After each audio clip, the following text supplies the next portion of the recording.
Arti aizraujošu maču, bet tomēr zaudējums ASV komandai. Kādi tavs secinājumi par šo maču kopumā? Nu, protams, divas labas trešdaļas. Neteiksim, ka arī tajās nebija ASV momenti, skaidrs, ka viņi bija. Bet nu, tas ir tas, par ko mēs runājam. Un, es nevienu nevainoju. Loģiski, tur vienā pieredzes trūkums, slikts lēmums, 2 momenti, 2 vārti.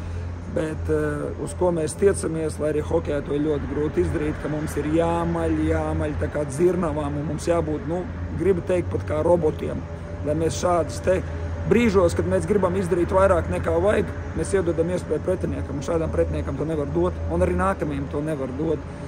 Čaļi maleči, čaļi cīnījās, bet, diemžēl, atkal kārtīgs, smugs zaudējums. Kas, tavuprāt, trešā periodā notika, ka mēs ielaidām tos 3 vārdus? Es tikko teicu, kā ielaidām. Mēs viena pieredzes trūkums, tur arī jāmet prom tā ripa, slikts lēmums, 2 reizes iedavām 2 vārtu.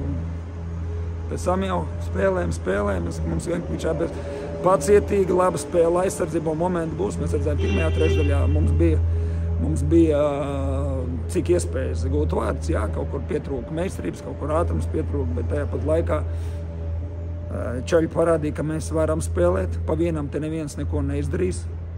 Arī viņiem nebija tāds spēlētājs, kurš viens paņemt, vienkārši apsaldot un visu laiku mums mestu vārdus iekšā. Tikai vienīgi komanda spēle, pareizi komanda spēle, un tad būs rezultāts. Varbūt ar drusku atklāt, kāds bija tavs vēstījums komandai pēc šī mača? Tas, ka mēs atbraucām šeit uzvarēt, nevis skaisti zaudēt. Kad ceru, ka neviens nav priecīgs par to, ka mēs godam zaudējām. Jo reka tur Austrija, cik viņi tur zaudēs Zviedriem? 0-11. 0-11, tā, mēs 2-5, mēs baigi labi, 0 viņiem, 0 mums. Tā kā, neskatoties uz to, kas mums nāk pretī, kas rakstīs uz krēkliem, mums jāspēlē tā, ka mēs spēlējam pirmās 2 trešdaļas. Varbūt pa atmosfēru šodien 6000 skatītāji, varbūt 5,5 laikam bija, bet kā ir spēlēt pie šādām tribīnēm un arī puišiem? Nebija satraukums, tavuprāt? Bet mēs jau nespēlējam pie Amerikas publikas no sākuma. Te kanādieši, es diez vai domāju, ka viņi krīt un ceļās pa ASV un redzējām otrā trešdaļā. Arī viņi jau mums neticēja, ka mēs panācām 2-2 un publika sāk mūs atbalstīt. Vārtsargs Bēziņš tiešām šodien liels maču aizvadīja. Tavuprāt, vēl kāds no spēlētājiem ir pelnījis uzslavas? Vai negribu nevienu izcelt? Mēs spēlējam zolīti, komanda spēlēja zolīti, pāris tās kļūdas.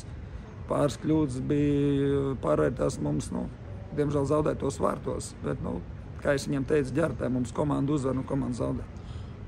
Mazāk kā 24 stundas ļoti grūti ir atjaunošanās process, arī tu droši no savas pieredzes zini, kā čaļiem jāatpūšās, varbūt var īsumā tā ieskicēt.